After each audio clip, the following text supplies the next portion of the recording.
dans mon pays, il faut une préparation. Deuxièmement, il y a trop d'exilés. Est-ce que les Camerounais peuvent rentrer? Il dit que tous les Camerounais doivent rentrer. Quand cela se passe, Ahidjo est encore président de l'UNC. Et au congrès de 1975, qu'est-ce qu'on a dit?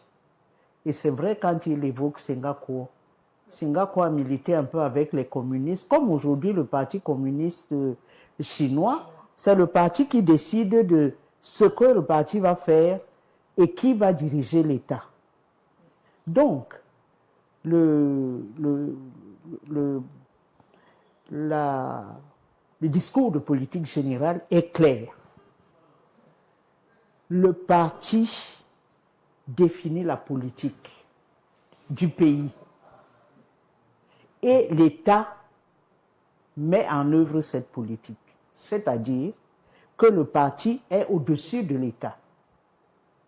Et donc, Ahidjo va dire, mais Biya ne connaît pas le fonctionnement du parti. Parce que quand il apprend par France Inter qu'il a pris des dispositions où il s'est aventuré à prendre des prises de position, il dit c'est moi qui dirige. Et il fait venir Cameroun Tribune. La une de Cameroun Tribune, c'est le parti est au-dessus de l'État. Voilà. Le président Biya prend un peu peur, il appelle le président Mitterrand. Mitterrand lui dit, je ne peux pas venir, mais je viens au mois de juin. Mais assurez-moi un rendez-vous avec Ahidjo. Et au mois de juin, Mitterrand arrive, il fait un grand discours à l'Assemblée nationale. Et il lui dit, il est où? Il est au nord. On va au nord. Et qu'est-ce que la teneur de la discussion, c'est M.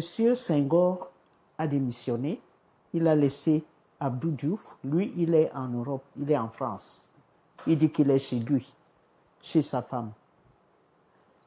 Qu'est-ce que vous faites là? Vous avez une propriété à Grasse, sur la Côte d'Azur. Il faut partir, il faut laisser Biya. Donc, Ahidjo a compris ce que Mitterrand voulait et Mitterrand n'était pas son ami. Donc, il part au mois de juillet, comme il a dit, et le 14 septembre, il convoque. Mais il y a eu la réunion du lac. Et dès octobre, il met 3 dirigeants du Nord au tribunal. Il y a Maïkano Abdoulaye, il y a Salatou, et je crois Ibrahim Sali. Il les met au tribunal et ça se termine un peu en eau de boudin. On ne sait pas bien si on les condamne ou pas. Mais quelque temps après, on fait un procès à Ahidjo. Et ce procès, on donne le verdict le jour même où les Lions Indomptables sont engagés en Côte d'Ivoire à la demi-finale de la CAN. On entend le jingle du journal parler. Qu'est-ce qui se passe? On annonce la condamnation à mort du président de la République. On arrête ses affaires et on va le fusiller sur la place publique. Voilà. Donc quand ça se passe le 24 ou le 26 mars, quand ça se passe comme ça, évidemment, on a remporté la CAN après, mais 2 semaines après, il y a eu le putsch. Pour certains, une autre cause de ce coup d'État... J'aimerais savoir. Non, ce qui s'est passé le 6 avril, tous les Camerounais étaient révoltés. Pourquoi? Parce que M. Biya a soulevé un vent d'espoir, de liberté. Je me souviens quand il est venu en 83, quand nous sommes donc rentrés, en février 83, il a marché sur toute l'avenue Amadou Ahidjo. Des 2 côtés, c'était des acclamations. Parce qu'on en avait marre de ce que Ahidjo a fait. Donc, disons que le peuple a trouvé qu'avec lui, il y aurait un peu plus de liberté. tous les intellectuels se sont mis à écrire des livres, des journaux qui ne paraissaient pas, comme Africasie, ont commencé à paraître, et il a donné l'illusion que ce sera un vent nouveau. Ça n'a pas été un vent nouveau, justement. Ça a peut-être été pour certains, mais tous les UP6 qui sont rentrés, on est allé en prison. J'étais parmi la dernière cargaison. Donc, Aïe Biya a suivi scrupuleusement ce que les ojulatistes avaient prescrit pour tous ceux qui voulaient des libertés. Pourquoi? Parce que l'autre indépendance a été acquise pendant la guerre froide, et pendant la guerre froide, on a diabolisé tous ceux qui étaient contre le néocolonialisme. Et donc, tous étaient condamnés à la prison. Et le président Biya n'a pas dérogé, mais pas d'un iota de sa conduite, parce que la France exigeait qu'on soit mis de côté, et il a suivi, je peux dire jusqu'aujourd'hui. Plus de 40 ans plus tard, eh bien, Paul Biya, c'est le chef de l'État qui consulte sans cesse sa montre. Le temps serait-il un allié précieux dans sa technique de conserver le pouvoir? Non, moi je suis pas dans... Le gouvernement du président Biya est actuellement un handicap. Non, pour que le président Biya sorte de la tutelle d'Ahidjo, il fallait qu'il y ait ce printemps que la presse panafricaine a célébré, le printemps de Yaoundé, c'est-à-dire des journaux qui ne passaient plus au Cameroun et qui sont revenus comme Africasie, etc. Mais dans la réalité, on emprisonnait des gens en douce. Il y avait un jeune cadre, par exemple, qui n'était même pas encarté dans l'UPC, qui était le seul parti. Mais ce jeune homme, parce qu'il avait la revue de Mongo Betty, il était cadre à la BICIC, devenu BISEC, il a été arrêté.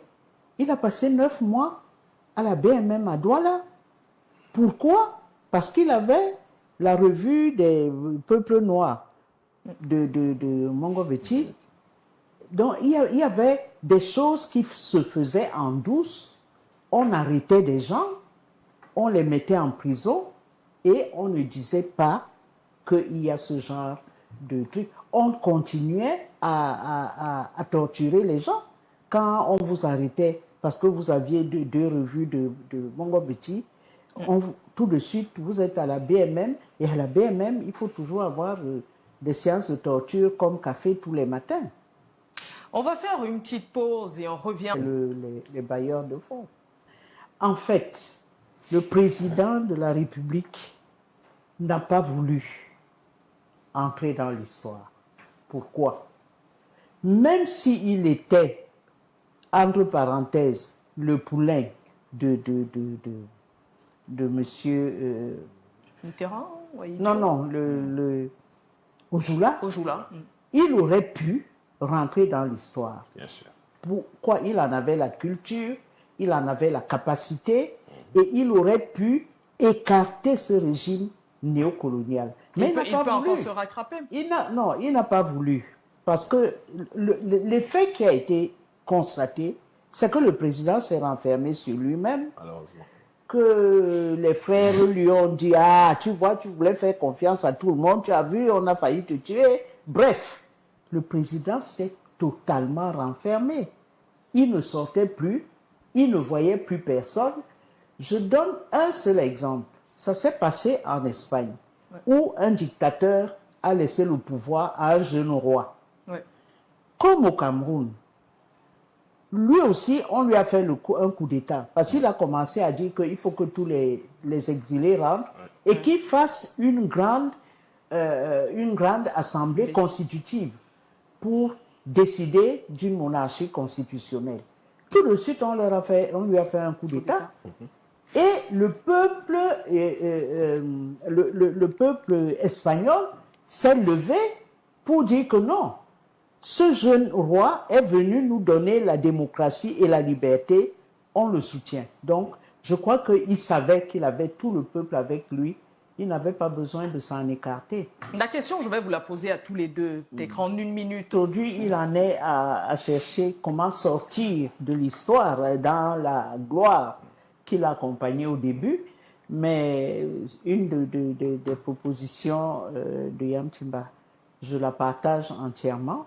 Je crois que l'heure des bilans a sonné et ce qu'il a fait après le coup d'État, de se renfermer, de laisser tout le monde piller le pays parce que, bon, il avait peur de parler à ses mouflets.